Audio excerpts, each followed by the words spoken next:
하나, 둘, 하나, 둘, 하나, 둘. 자, 계속해서 신군부 독재와 252페이지입니다. 신군부 독재와 5.18 민주화 운동. 다 해가네, 이제. 네.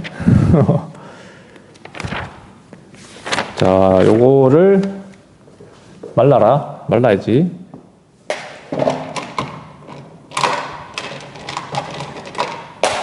인필이.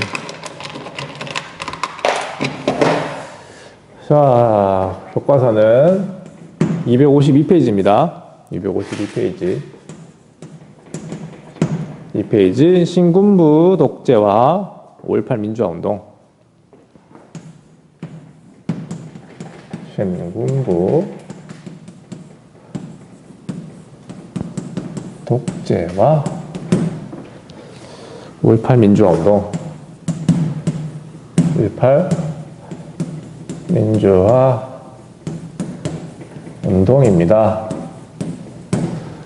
자, 이제 또 한 번의 이제 큰 정치적 변곡점이 또 찾아옵니다. 자, 일단은 우리가 이 새로운 군인들이 신군부라 불리는 이 아이들이 도대체 누군가. 우리가 지난 시간에 잠깐 봤듯이 12.6 사건을 일단은 먼저 돌이켜봐야 돼요. 12.6 사건.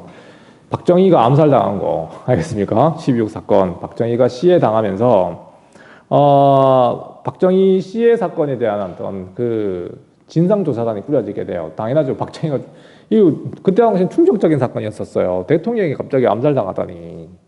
암살이 아니고 뭐라 해야 되나? 시해 당하다니. 그것도 뭐 갑자기 병도 아니고 맞죠? 갑자기 죽었으니까 국가로서는 굉장히 위기 상황인 거야. 뭐 대통령을 그만둔 이승만 같은 경우야 뭐 그냥 뭐 그렇다 쳐도 이거는 전혀 예측하지 못한 상황이거든요. 알겠습니까? 자, 그래서 자, 이 당시에 이 12.6 사건 박정희 대통령이 갑자기 시해되면서 이 진상조사단이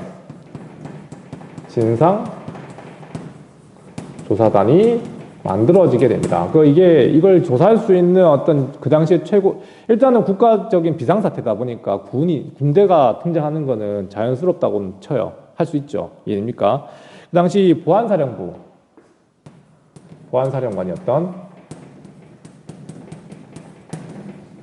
보안사령부라고 하는 게 전면에 등장하고 이때 책임자가 바로 전두환이었습니다. 전두환으로 유명한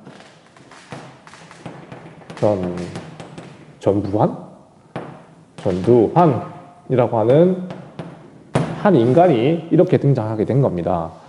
이 전두환은 방금 얘기했다시피 이 12.6 사건의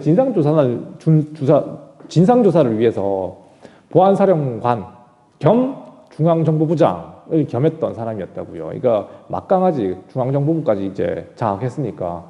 하여튼 사실은 명분은 이거였지만 그 목적이 처음부터 이게 아니라고 하는 건 좀 더 밝혀지게 됩니다. 그 계기가 될 때 뭐냐면 일단 전두환이 등장하고 난 뒤에 일단 국무총리를 갖다가 국무총리였던 사람이 누구였냐면 최규하였거든요. 최규하. 이 사람을 갖다가 대통령을 갖다가 최규하 대통령으로 일단은 최규하 임명합니다. 임명한 게 아니고 그 당시 유신헌법이었어요. 여전히 유신헌법입니다. 누가 뽑아 이거? 통일주체국민회의. 통일주체국민회의라고 하는 곳에서 최규하를 갖다가 빨리 대통령으로 이제 뽑은 거죠. 대통령이 없는 상황이니까. 이해됩니까? 자, 그리고 계엄을 선포해요. 계엄을 선포하고, 알겠습니까? 선포하고, 중요한 거는 유신체제가 그대로 유지합니다. 유신체제를 갖다가 그대로 유지해요. 그러니까 이 당시는 어쨌든 유신에 대한 어떤 반대 운동도 많았지만 아직까지는 이 전두환은 이 유신체제를 통해 가지고 집권체제를 갖다가 유지하려고 합니다. 알겠습니까? 아직 의도는 밝혀지진 않았지만 전두환의 진짜 의도가 이 박정희 시해 사건에 대한 진상조사가 아니고 결국에는 권력장악이었다는 걸 보여주는 그 단서가 12월 12일 날 일어났던 군사정변, 그냥 써가지고 군사정변이라고 하는데, 이게 사실상 뭐와 비슷하냐면 5.16 쿠데타하고 비슷한 사건인 거야. 이게 뭐냐면 그동안 전두환은 이 진상조사를 위해서 이 활동하고 있었다고 하지만 사실은 이 권력을 가지고 자기보다 위에 있던 상관 정승화 육군참모총장, 아니 박정희 시해 사건과 관련이 있다고 막 잡아들이거든요. 이해됩니까? 그러니까 자기보다 위에 있는 애들 막 잡아들여, 감옥에 가두고 이런 거. 그럼 이제 자기가 이제 최고, 그러니까 이게 사실상 뭐냐면 군대를 장악한 거예요. 장악한 사건입니다. 그러니까 서서히 음모가 드러났죠. 전두환의 진짜 목적은 뭐야? 그렇죠. 최고 집권자가 되는 건데 아직까지는 그렇진 못하고, 알겠습니까? 박정희처럼 신속하게 막 국가재건 최고위 빡 만들어가지고 국가 권력을 빡빡빡 장악하지는 않았고, 어쨌든 군대를 먼저 장악하고 난 뒤에 서서히 이제 정치 권력도 장악해 나가는 과정을 이제 시작하죠. 알겠습니까? 그래서 이렇게 이제 12.12 군사정변, 쿠데타를 주도하여 이제 서서히 정치 전면에 드러나게 됩니다. 이때 함께 했던 사람을 육사 11기생들이었거든요. 이해입니까? 노태우, 뭐 이런, 허삼수, 화평, 잘 모르겠다. 이런 애들이 이게 어떤 그림하고 비슷한 것 같아요? 5.16 쿠데타하고 똑같은 거예요, 사실상. 이해됩니까? 박정희 시해 사건, 12.6 사건을 계기로 해가지고 자기들이 다시 한 번 더 이제 5.16 쿠데타를 재현하고 있는 과정인 거예요, 이게 사실상. 자, 당연히 이제 이걸 반대하는 운동도 일어났겠죠. 12.6 사건 이후에 이렇게 이걸 갖다 우리 신군부라고 부릅니다. 신군부 세력. 알겠습니까? 또다시 박정희의 2탄을 만들려고 하는 이 전두환의 음모를 갖다가 우리는 두고 볼 수 없었고, 당연히 반대운동이 벌어지죠. 이때 반대운동은 주로 학생이었어요. 학생 중심의 저항운동이었고, 예입니까? 저항이었고, 이 학생들을 중심으로 했던 이 전두환 반대운동의 구호가 뭐냐면, 일단은 신군부 퇴진, 또다시 우리는 군인의 지배 받을 수 없잖아요. 또다시 군인들의 어떤 군합발 속에 우리 민주주의가 유린돼서는 안 되잖아요. 그러니까 이게 신군부 퇴진, 너네가 뭔데 다시 또 등장하냐, 박정희 죽고 난 뒤에. 유신철폐. 이거 지금 이 말도 안 되는 유신체제, 이거 계속 유지한다 그랬거든. 이해됩니까? 유신철폐. 세 번째, 뭡니까? 세 번째, 계엄철폐. 이런 것들.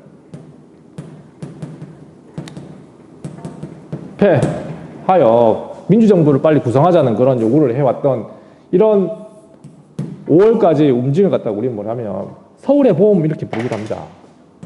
서울의 봄. 되게 따뜻해 보이지만, 알겠습니까? 곧 겨울이 한 번 더 한파가 닥칠. 그러니까 서울의 봄이라고 하는 이 명명은 좀 이게 뭐냐면 이게 체코의 프라하의 봄이라고 한 게 있었어요. 체코는 사실 공산주의 국가였거든요. 그러니까 공산주의 국가 안에서 약간 민주주의 요구를 하던, 이게 공산주의 체제 자체가 걔네들도 마찬가지야. 독재가 횡행하는 그런 체제라고. 그러니까 체코 같은 경우도 마찬가지. 공산당 일당 독재가 되게 심했고 소련의 간섭이 되게 심한 그런 상황에서 민주화 운동을 벌였던 걸 체코의 프라하의 봄이라고 부르거든요. 마찬가지. 우리는 서울의 봄이라고 하는 게 이런 어떤 박정희 18년간의 어떤 군사 독재 체제, 알겠습니까? 여기에서 어떤 민주주의를 부르짖었던 어떤 그 일련의 움직임을 갖다가 그 당시 서울의 봄이라고 부르는 거예요. 어쨌든 12.6 사건 이후에 5월까지 이런 민주화 운동의 이런 움직임, 신군부 퇴진, 알겠습니까? 근데 이거 어떻게 했을까요? 결정적 계기가 뭐냐면 교과서에 잠깐 소개되고 말지만 서울역 시위 사건, 이게 서울에 1980년 5월 15일에 서울역 학생 시위가 있었거든요. 그러니까 여기서 무려 10만 명이 넘는 학생들이 모여가지고 신군부 퇴진을 갖다가 외쳤다고요. 이게. 그러니까 어쨌든 어마어마한 군중이 모인 거죠. 10만 명. 그 당시 10만 명이 정말 큰 겁니다. 서울이 그 당시 제대로 개발되지 않은 상황에서 10만 명 규모는 굉장히 큰 규모였다고요. 우리 뭐 촛불 집회 100만이 막 넘어갔잖아요. 1000만 집회 막 이러는데 그 당시 10만이면 진짜 많이 모인 거거든. 그 당시 뭐 SNS가 있나 그런 것도 없는 상황에서 이제 모인 거라고요. 그러니까 서울역 시위가 벌어졌었고 결국에는 이 서울역 시위에서 스스로 자진 해산하게 됩니다. 빨리 설명하니까 이게 좀 그렇게 설명이 좀 이상한데 자진 해산. 서울역 해군 사건이라고 부르는 게 있어요. 서울역 해군 사건. 서울역 해군이라고 부르는 되게 유명한 사건인데요. 그러니까 이 신군부 퇴진을 외쳤던 10만 명의 어떤 학생 시위 군중들을 갖다가 이제 어떻게 투쟁 방향을 잡고 나갈 건가. 이 신군부들하고 부딪혀가지고 싸울 건가 말 건가 하는 그런 문제에 있어가지고 이제 만약에 함부로 움직였다가는 또다시 뭐 큰 어떤 유혈 사태가 발생할 수도 있고 오히려 계엄을 더 유지할 수 있는 명분을 줄 수 있기 때문에 이 학생들 지도부들은 스스로 해산하기를 결정했던 겁니다. 그렇습니까? 이게 이제 5.18의 어떤 중요한 단서인데 스스로 자신 해산해요. 이해됩니까? 그러니까 학생들하고 군부 세력이 막 이제 대치하는 상황에서 학생들이 스스로 자진 해산해버린 거죠. 시위를 풀었던 거지. 이해됩니까? 그러니까 빌미도 안 주려고 신군부한테 계엄의 어떤 그 집권의 명분을 주지 않기 위해서. 근데 이게 우리가 이제 알고 있는 5.18의 명분 그 시작은 여기서 시작되지. 그러니까 이 서울을 중심으로 했던 학생 시위대가 스스로 자진 해산했는데 지방에서도 마찬가지 똑같이 움직입니다. 나름대로의 덕후가 있기 때문에. 근데 유일하게 시위가 계속됐던 곳이 있었는데 그게 바로 어디냐면 광주였어요. 광주 전남대. 전남대에서는 계속해서 시위를 했었거든요. 이해됩니까? 그러니까 그래서 이 공수부대가 전남대로 급파가 됩니다. 공수부대 투입.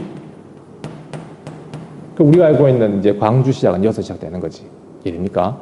자, 그래서 전남대 학생들을 갖다가 광주 전남대 학생들 공수부대들이 완전 강경 진압을 하게 됩니다. 우리 영화에서 봤던 장면이 그런 거였어요. 그러니까 이 장면을 봤던 시민들이 이제 분노하게 된 거였죠. 이게 시작은 원래는 전남대 학생들에 대한 공수부대 무지막지한 탄압 작전이었고 시위 탄압 작전이었고 여기에 이제 분노한 시민들이 함께 합세하기 시작했던 거야. 우리 영화에서 보다시피 막 학생이 아닌데도 막 폭력을 행사하고 그런 장면 속에서 이제 시민들도 같이 분노했던 거였죠. 됩니까? 그래서 이게 우리는 5.18이라고 부르는 게 바로 이게 시작이죠.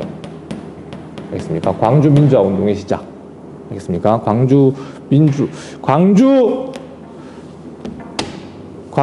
운동, 5.18 민주화 운동은 이렇게 시작된 거였고, 전개 과정, 이걸 갖다가 이렇게 막 사건의 전개 과정, 결과 이런 걸로 설명하려니까 너무 근데 영화도 많이 보여줬잖아. 차라리 영화 보니 훨씬 나을 수도 있다고. 거기에 어떤 그 사건의 전말이나 이 전개 과정을 갖다가 쭉 나열하면 사실 그렇게 되게 감정이 전달이 안 돼요. 그래서 이렇게 한 게 너무 그렇긴 한데, 알겠습니까? 내가 수업 시간에 많이 보여줬잖아. 그래가지고 이게 얼마나 말이 안 되는 일이었는지. 권력을 장악하기 위한 이 신군부 세력이 명분을 찾고 찾아가지고 결국엔 이제 광주를 그 타켓으로 삼은 겁니다. 광주에 이렇게 투입돼가지고 공수부대가 시민들을 학살한 사건이 시작된 거였고, 전개 과정 봅시다. 일단 전개 과정 첫 번째, 5월 21일 날 계엄군이 광주를 일단 미안합니다. 5월 21일 날 이게 무지막지하게 탄압하던 시민들도 이제 무장하기 시작해요. 이때 시민군이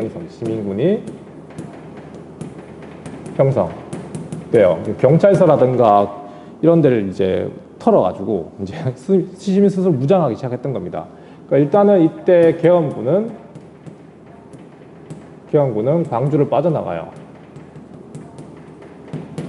하겠습니까? 빠져나가게 되고, 그 다음에 5월 22일 날, 5월 22일 날, 이건 좀 알아둡시다.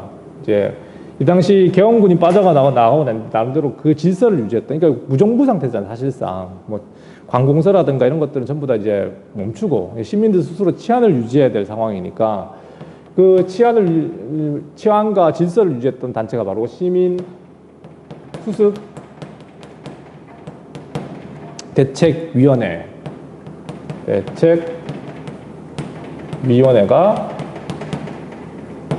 전남도청에 꾸려지게 돼요. 전남도청. 그래서 전남도청이 이제 시민군의 어떤 중심지가 된 거지. 여기서 이제 계엄군과 이제 협상도 하기도 하고 했던 거였는데 이제 알다시피 계엄군은 5월 27일 날 진입을 시작하죠. 도청 진입을 시작했고, 이거 뭐 이 일어났던 5일간은 우리 영화에서도 봤지만 철저하게 이 정보를 차단합니다. 광주의 소식을 갖다가 다른 외부에서는 알 수 없게 다 차단해놓고 방송에서는 이제 광주에서는 간첩들이 날뛰고 있어가지고 막 광주 시민들을 갖다가 광주가 소요 사태에 빠졌다 이렇게 막 언론은 진실을 보도하지 못하고 맞죠? 뭐 이런 식으로 좀 광주를 왜곡해가지고 했던 그런 방송사들 막 이런 것도 있었고, 하여튼 철저하게 고립된 채 이제 신군부의 군합발에 집합했던 과정이 바로 이제 5월 27일 날 도청 진입이었죠. 이러면 시민군이 이 당시에 이러면서 시민군이 이제 사실상 무장 해제 당하게 되죠. 알겠습니까? 뭐 이렇게 끝나게 되는데 이 과정에서 막 헬기 사격도 하고 최근에는 뭐 탱크라든가 헬기 사격이 뭐 거의 기정사실이었잖아요, 맞죠? 도대체 이런 작전을 누가 했는가 하는 거.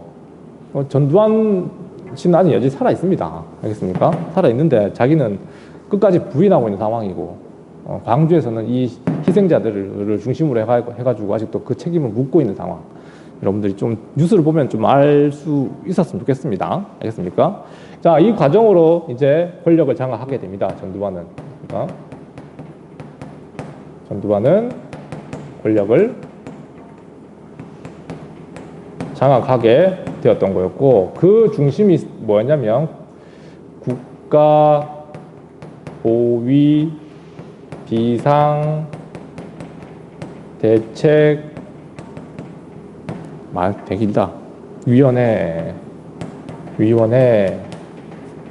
하는 거였습니다. 알겠습니까? 이걸 통해 가지고 우리가 국가재건 최고위라고 하는 박정희가 5.16 쿠데타 이렇게 해서 만들었던 기구 똑같은 겁니다. 그러니까 불법적인 권력은 불법적인 권력 기구를 만들어요.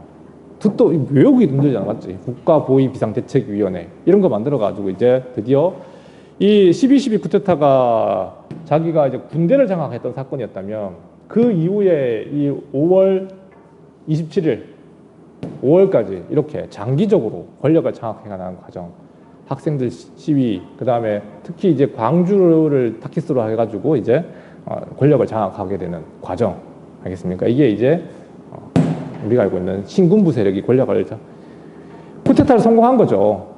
뭐 기네스에 기록된 세계 최장기 쿠데타라고. 쿠데타는 원래 신속하게 이루어지는 건데 권력을 장악하는 과정 자체가 이게 5월 달까지 이렇게 이어졌던 과정이었던 거지. 광주를 디딤돌 삼아. 알겠습니까? 이렇게 해요. 정치 권력도 장악하는 과정이었습니다. 자, 국보위 좀 알아두시고요. 알겠습니까? 국보위. 줄여서 국보위 합니다. 국보위가 설치되면서 이제 정치 권력을 장악하였다. 이렇게 정리하겠습니다.